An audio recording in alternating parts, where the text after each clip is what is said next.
네, 강프로입니다. 자, 두산 에너빌리티 보겠습니다. 자, 일단 17,290원입니다.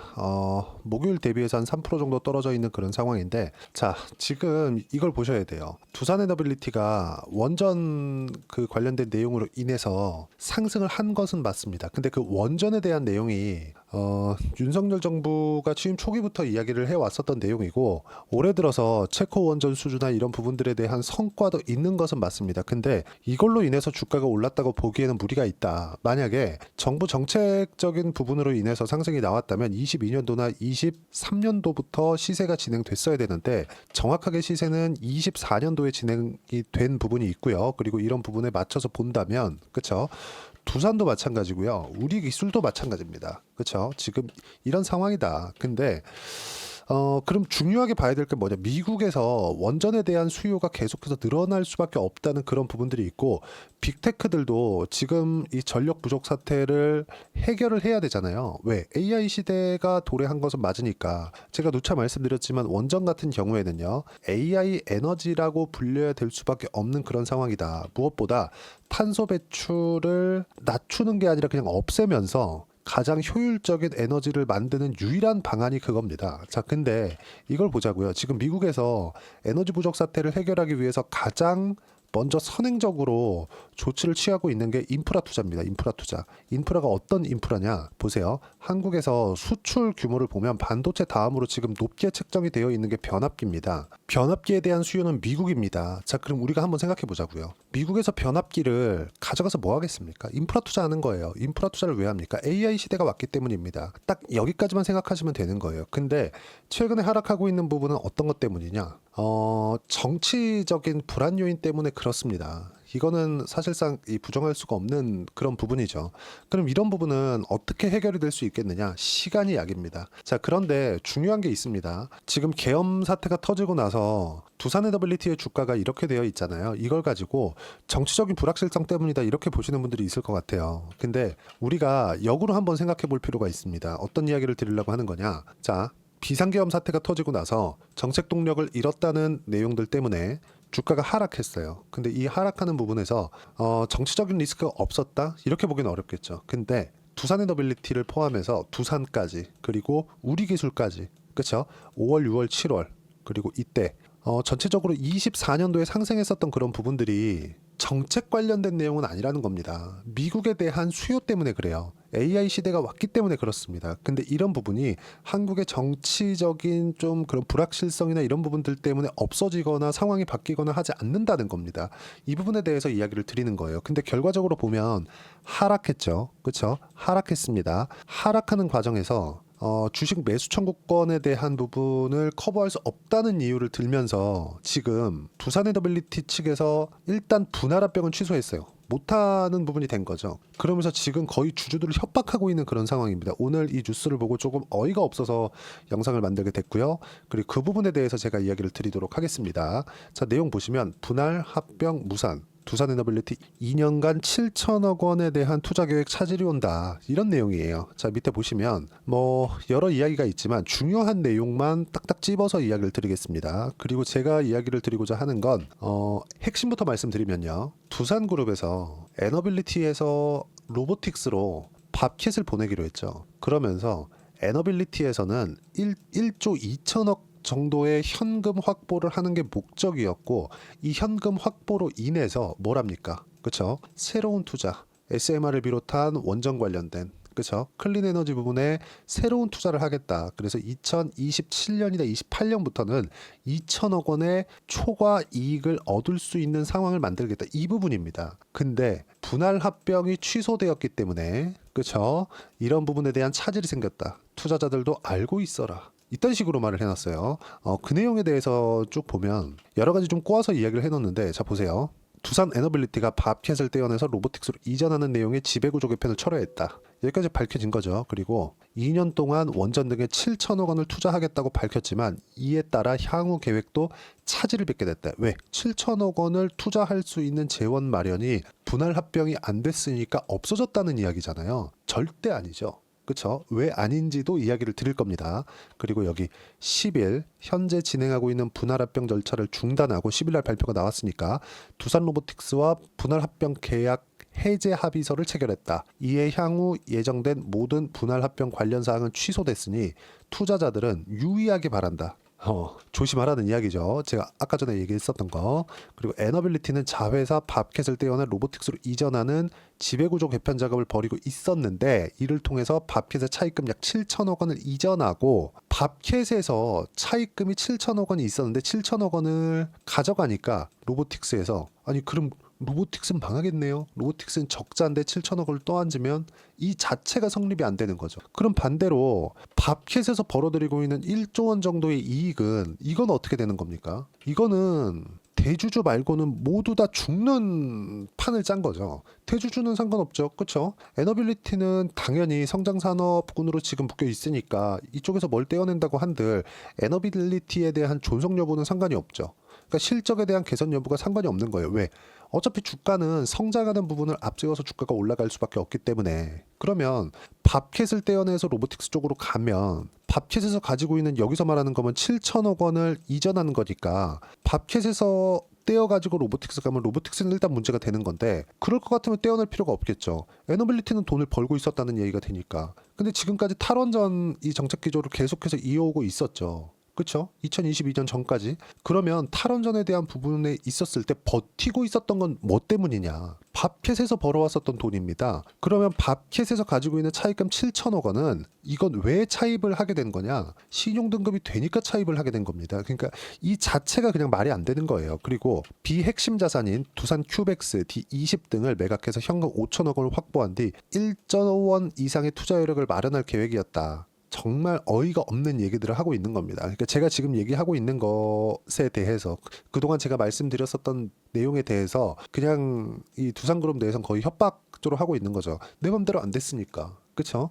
그리고 밑에 딱 내려보시면 뭐 이런 부분이야 제가 지난 영상에서도 이야기를 계속 드려왔어요. 주가 하락하면서 에너빌리티의 계획도 수정이 불가피해졌다. 그게 아닙니다. 에너빌리티는 어차피 수주 산업이에요. 어디를 투자한다 그래서 이미 투자가 다 되어 있어요. 그리고 원전에 대한 부분이 한국뿐만 아니라 전 세계적으로 탈원전 기조를 장기간 밟아왔기 때문에 한국이라고 해서 뭐 특별히 뭐 투자를 더 해야 되거나 그런 게 아니라 그리고 무엇보다 하나 생각하셔야 될 게 SMR 관련된 내용은요.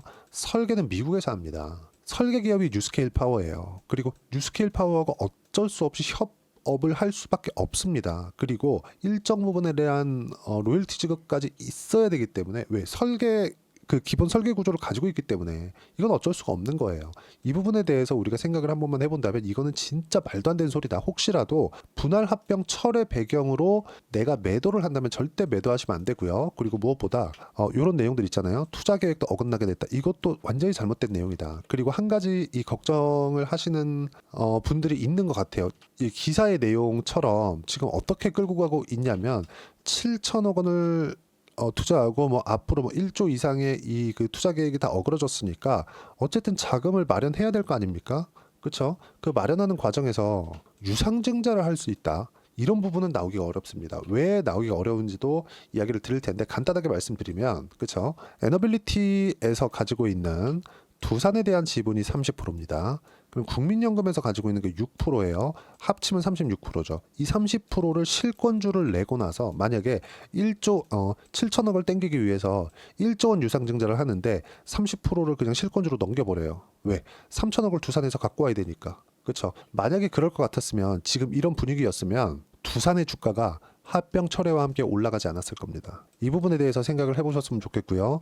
그리고 무엇보다도 두산 에너빌리티가 지금 내리고 있는 것은 이게 진실은 아닙니다. 하지만 시장에서 그렇게 조장을 하고 있어요. 그리고 두산에서도 이렇게 엄프를 하고 있는 부분들 이런 부분들을 감안한다면 지금 어떤 상황이 되어 있는 거냐? 그렇죠? 실제 그렇진 않아요. 두산 에너빌리티는 성장합니다. 그리고 지금 매수 기회가 맞아요. 하지만 제가 당장에 매수하지 않는 건 보유 기간을 줄이기 위해서고요. 그리고 지금 시장도 안정되어 있죠. 확인하는 즉시 매수 구간 잡으면 되지만 지금 나오고 있는 이 하락 구간은 이번 주말에 탄핵 표결이 지나가고 나서 그래도 최소한의 불확실성이 진압이 돼 있는 그런 상황이 나오고 있어요. 일단 시장에서도 이런 부분을 가지고 이야기를 드리는 겁니다. 그리고 무엇보다도 지금 이 하락하는 과정에서 저는 그런 생각을 조금 하고 있는 게 생각을 해보시면 여기 보세요. 두산 에너빌리티의 외국인 수급입니다. 직전 한 달 동안 1,600억 정도의 매도가 나왔어요. 근데 딱 분할합병에 대한 부분이 나오고 나서 외국인, 그렇죠? 매도가 조금씩 잡혀요. 금요일까지도요. 근데 여기서 보시면 그 전에 매수를 계속했습니다. 하락하는 구간에서. 왜 이런 일이 벌어질까요? 뭔가 이 모종의 계약이 있는 거 아니냐. 이런 상황이 있습니다. 근데 결과적으로 보면 외국인들의 이 매집해 있는 구간도 충분히 되어 있고 우리는 혹시라도 유상증자가 나오지 않을까 먼저 매도를 하지 않으셔야 됩니다. 나오기 어렵습니다. 유상증자는 안 나온다고 보시면 돼요. 그리고 무엇보다도 우리가 딱 봐야 되는 부분 딱 하나, 지금 최악의 상황을 지나가고 있는 상황에서 굳이 토요일에 대한 결과가 아니더라도 그쵸? 최소한의 불확실성 제거 정도는 될 거다. 결과와 관계없이 그럼 다음 주엔 반등합니다. 그 반등하는 상황에 맞춰서 내가 매수 구간 잡으면 되고요. 그리고 아까 전에 말씀드렸었던 내용처럼 자, 요런 쓸데없는 기사들 그리고 유상증자 관련된 내용은 나오지 않으니까 이런 부분들은 걱정 안 하셔도 됩니다. 그리고 이 내용에 대한 부분을 제가 실시간으로 어떤 식으로 봐야 되는지를 소통방에서 이야기를 드리고 있고, 자 보시면 오늘 같은 경우에도 토요일 탄핵 표결을 앞두고 시장은 회복 중이다. 그리고 환율도 1430원대로 그나마 안정적으로 진행이 되고 있고, 주도 섹터는 제가 누차 강조를 드렸죠. 바이오, 조선, 화장품, 원전까지만 보시면 되고요. 반도체나 2차 전지가 단기간에 좀 올라간다고 해서 너무 많이 빠져서 올라가는 거지 이게 추세를 전환할 수는 없습니다. 하지만 2차 전지는 추가적으로 더 빠질 수 있어도 삼성전자 같은 경우에는 추세 이탈이 지금보다 더 나빠진 추세는 나올 수가 없습니다. 절대 불가능합니다. 그럼 시장도 안정 구간에 있고 여기에 맞춰서 우리가 타점 잡고 매매 구간 잡아가면 되는 겁니다. 그리고 무엇보다 두산 에너빌리티가 언플을 하고 있는데 언론 플레이죠. 무시하고 반등 확인 후에 매수하면 되고요. 그 매수 타점을 제가 소통방에서 무료로 진행하고 있습니다. 돈 안 받아요. 대신에 구독과 좋아요 꼭 좀 부탁드리고요. 그리고 댓글 하나씩 달아주시고 제가 입장 링크를 보내드릴 수 있게 여기 010-8713-1916으로 구독이라고 문자 보내주시면 소통방 입장 링크를 순차적으로 공유를 해드리도록 하겠습니다. 자, 그리고 어떤 식으로 매매를 해야 되는지, 그리고 그렇게 했을 때 어떻게 결과가 나오는지, 즉 제가 지금 가격을 보고 매매를 하고요. 여러 가지 언론 플레이에 휘둘리지 않기 위해서는 가격을 봐야 되기 때문에 그렇습니다. 그 부분에 대해서 성과가 어떻게 나오는지 그 부분을 보여드리면요. 자, 실제 저는 모두 다 가격이 확인된 이후에 매매를 하고 있고요. 뭐 두산 같은 경우에도 마찬가지죠. 매수, 매도, 그리고 매수, 매도 한 결과 어때요? 꾸준하게 수익 구간을 만들었다. 그리고 지금 다시 신고가 구간에 들어왔기 때문에 다시 매수 타점을 보고 있고요. 두산 에너빌리티도 마찬가지예요. 두산 에너빌리티도 지금 두산의 상승세가 나온 이후에 제가 어떻습니까? 6월과 7월 달에 상승세를 확인하고 난 이후에 매매를 했죠. 근데 세론이 나오면서 제가 팔고 그 뒤에 매매를 안 했어요. 그 이후에 지금 최악의 상황을 지나가고 있는데 반등 확인 과정, 그리고 두산에 대한 시세가 나오고 있기 때문에 그걸 가지고 가격을 잡고 매매 타점을 다음 주에 잡을 겁니다. 그리고 이 내용에 대한 부분도 제가 여기 소통방에서 하나하나 빠짐없이 이야기를 드리고요. 다 무료로 진행하고 있으니까 구독과 좋아요 눌러주시고요. 여기 010-8713-1916으로 구독이라고 문자 보내주시면 소통방 입장 링크 순차적으로 공유를 해드리도록 하겠습니다. 자, 그리고 이렇게 가격에 대해서 제가 강조를 드렸고 언플에 휩쓸리지 않기 위해서 어떻게 가격대를 이론적으로 봐야 되는지 그 부분에 대해서는요. 두산 에너빌리티의 단기 보유 전략, 단기는 2주입니다. 2주 동안 내가 어떻게 수익 전환 시켜야 되는가, 그리고 2주 동안 수익 전환 시키기 위해서는 주도주를 해야 되는데 그러려면 가격을 어떻게 봐야 되는가, 이 두 가지 내용을 함께 준비를 해놨고요. 이것도 무료로 진행하고 있으니까 구독과 좋아요 눌러주시고요.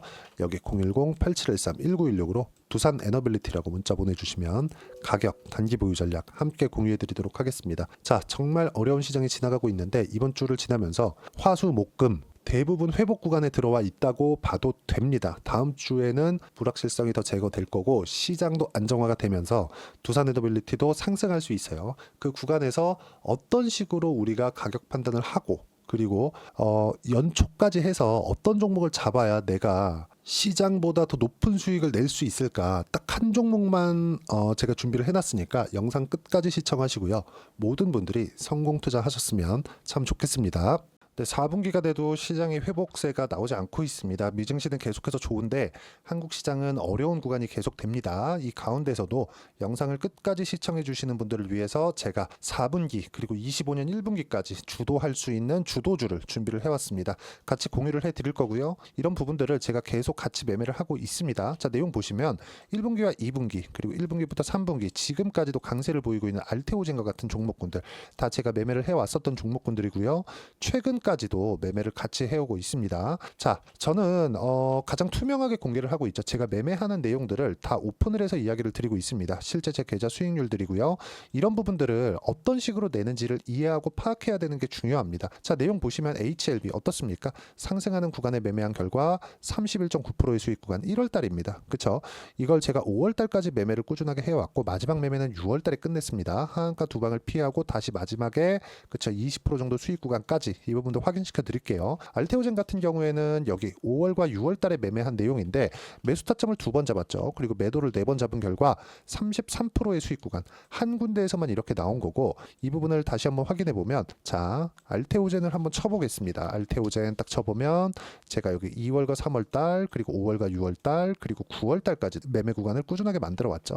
여기서 눌림목 구간을 한번 더 준다면 다시 매수 구간을 잡을 예정이지만 지금은 4분기 그리고 내년 1분기까지 주도주가 어떻게 형성이 되는가 그리고 어떤 종목을 잡아야 되는가 그 부분이 중요하니까 그 부분에 대해서 이야기를 드리도록 하겠습니다. 자, 내용 보시면요. 이 내용을 모두 수렴하고 있어야 된다. 이 세 가지 내용만 갖춰져 있으면 주식시장에서 나 혼자 나 스스로도 꾸준하게 수익이 나는 주도주를 잡아낼 수가 있습니다. 자, 내용 보시면 8월 5일날 시장 폭락이 나왔죠. 미국의 경기 침체 우려감이 불거지면서 시장이 폭락이 나왔는데 그 시장 폭락 구간 안에서도 가장 강했었던 업종이 뭔가 이 부분을 체크를 해보셔야 되고요. 그리고 실적에 대한 부분은 미래 가치가 들어가야 되지만 이건 너무 당연하게 들어가야 되는 겁니다. 미래 가치가 좋아지는 부분. 근데 지금까지 실적이 좋으면 더 좋겠죠. 전 지금 당장의 실적은 그렇게 중요하게 보진 않는데 이번에 준비해온 종목은 지난 3개년 연속 순수익이 증가했다는 점 주목해서 봐야 되겠고요. 그리고 가장 중요한 점 수급이죠. 그래야 단기간에 수익을 낼 수 있겠죠. 이건 뭐냐? 저점 매집봉이 꾸준하게 나오고 있는가? 외국인들의 미친 매집이 나오고 있는가? 이런 부분인데 이 종목이 뭐냐? 제가 이렇게 차트로 준비를 해왔습니다. 자, 내용을 간단하게 보셔야 돼요. 폭등 전에 꾸준하게 매집봉이 나오는가? 그리고 시장 폭락 즉 시장보다 강한 움직임을 보이고 있는가. 여기가 8월 달입니다. 8월 달에 똑같이 폭락이 나왔지만 회복하는 과정에서 빠르게 회복 구간을 만들어냈죠. 제가 종목만 띡 던져드리는 게 아니라 아까 전에 말씀드렸었던 대로 여기 소통방에서 어떻게 대응하는지 그리고 어떻게 가격대를 잡아야 되는지 이런 부분까지 제가 함께 공유를 해드리고 있으니까 이 내용 확인해 보시면 됩니다. 시장에서 강한 종목은 제가 모두 참여해서 매매를 하고 있다고 보시면 됩니다. 자, 그런데도 불구하고 제가 왜 15에서 30%냐? 구간별로 달라진다는 거죠. 그렇죠? 내가 정확하게 바닥에 잡아서 이쪽에서 팔고 나올 수 없다. 그렇기 때문에 이런 부분을 이해하는 부분이 필요합니다. 그렇기 때문에 제가 여기 소통방에서 책임감을 가지고 운영을 하고 있다는 점. 자, 그러면 이 내용이 1분기와 2분기는 HLB, 1분기부터 3분기까지는 알테오젠, 그리고 4분기부터 25년 1분기까지 그렇죠. 이 종목을 준비해 왔으니까 받아가셔서 모든 분들이 수익을 내셨으면 좋겠고요. 이 내용은 여기 010-8713-1916으로 주도주라고 문자 보내주시면 제가 여기 소통방 초대와 함께 4분기 주도주 함께 공유를 해드리도록 하겠습니다. 시장이 너무 어렵습니다. 이 어려운 상황 속에서도 정말 꾸준하게 수익을 내기 위해서는 주도주 내용을 반드시 파악을 하셔야 되고 이 주도주를 가지고 매매를 하시면 충분하게 수익 구간을 만들 수 있습니다.